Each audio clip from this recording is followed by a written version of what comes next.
பிரியமானவர்களே, கர்த்தருக்கு மகிமை உண்டாவதாக. மார்ச் 16ஆம் தேதியில உங்களை சந்திக்கிறது தேவனுடைய பெரிய கிருபை அல்லாமல் வேறு ஒன்றுமில்லை.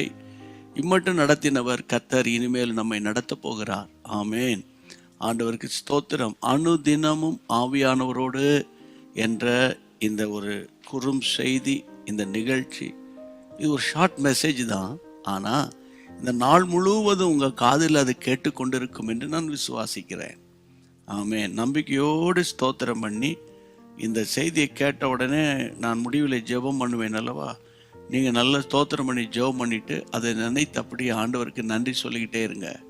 அந்த நாள் முழுவதும் அடிக்கடி கர்த்தர் ஞாபகப்படுத்தும் போது திரும்ப திரும்ப ஜெபிச்சுக்கிட்டு இருங்க. தேவன் கிருபை செய்வார். கர்த்தருக்கு ஸ்தோத்திரம். இந்த நாளுக்குரிய வார்த்தை எபேசியர் 6ஆம் அதிகாரத்தில் 12ஆம் வசனம். ஏனெனில் மாம்சத்தோடும் இரத்தத்தோடும் அல்ல, துரைத்தனங்களோடும் அதிகாரங்களோடும் இப்பிரபஞ்சத்தின் அந்தகார லோகாதிபதிகளோடும் வான மண்டலத்தில் உள்ள பொல்லாத ஆவிகளின் சேனைகளோடும் நமக்கு போராட்டம் உண்டு. ஆமென். நம்ம ரட்சிக்கப்பட்டு இயேசப்பாவின் பிள்ளைகளாக இருக்கிறோம்.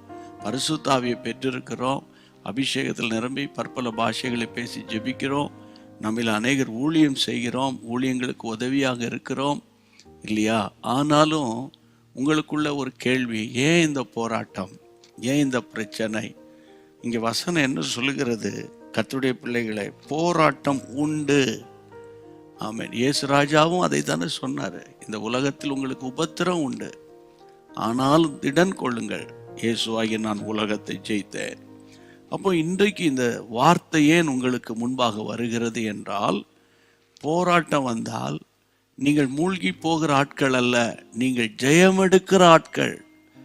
அடுத்தது, போராட்டத்தில் ஜெயம் எடுக்கும் போது நீங்கள் இன்னும் பலசாலிகளாக மாறுகிறீர்கள். விசுவாசத்தில், ஜெபத்தில், தைரியத்தில் இன்னும் பலவான்களாக நீங்கள் மாறுகிறீர்கள். இங்கே வசனம் சொல்லுகிறது, மாம்சத்தோடு இரத்தத்தோடு அல்ல. அப்படின்னு என்ன அர்த்தம்?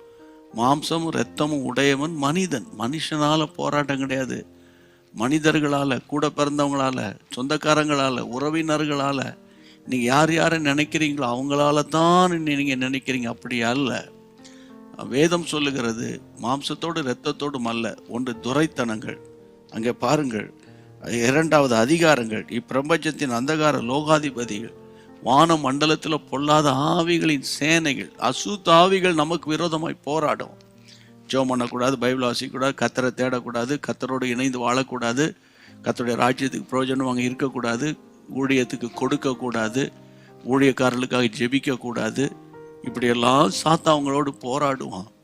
அப்போ இந்த போராட்டமாக இருக்க பிரதர், நாங்கள் என்ன செய்யணும் சகோதரனே? இந்த போராட்டம் வரும்போதெல்லாம் நான் ரொம்ப சோர்ந்து போயிடுறேனே. என் அன்பு தேவனுடைய பிள்ளைகளே, வேதம் சொல்லுகிறது, கர்த்தருடைய பிள்ளைகளே, அந்த போராட்டத்தை மேற்கொள்ளுகிற அபிஷேகம் உங்களுக்குள்ளே இருக்கிறது. ஆமேன்.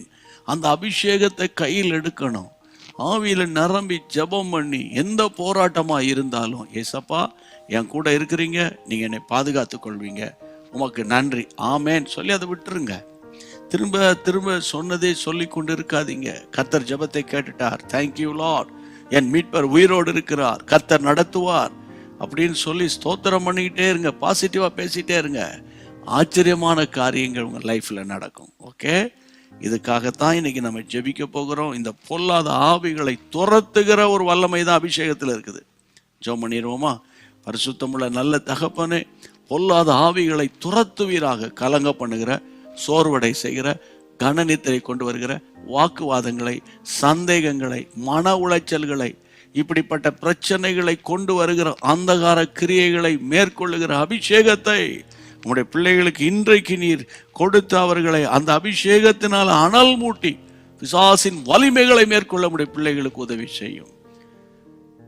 ஜெபத்தை கேட்ட தேவனுக்கு ஸ்தோத்திரம், ஸ்தோத்திரம், ஸ்தோத்திரம்.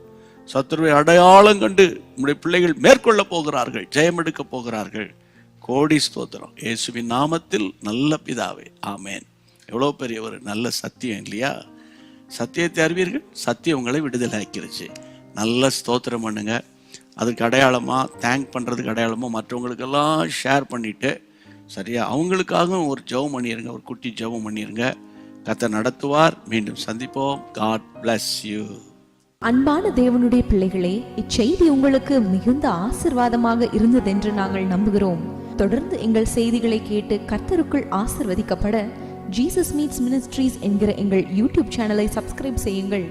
மேலும் உங்கள் ஜெப உதவிக்கு எங்களோடு நீங்கள் தொடர்பு கொள்ள வேண்டிய தொலைபேசி எண் 9841252836 மற்றும் 7299546363. Email gpsrobinson@hotmail.com. கர்த்தர் உங்களை ஆசீர்வதிப்பாராக.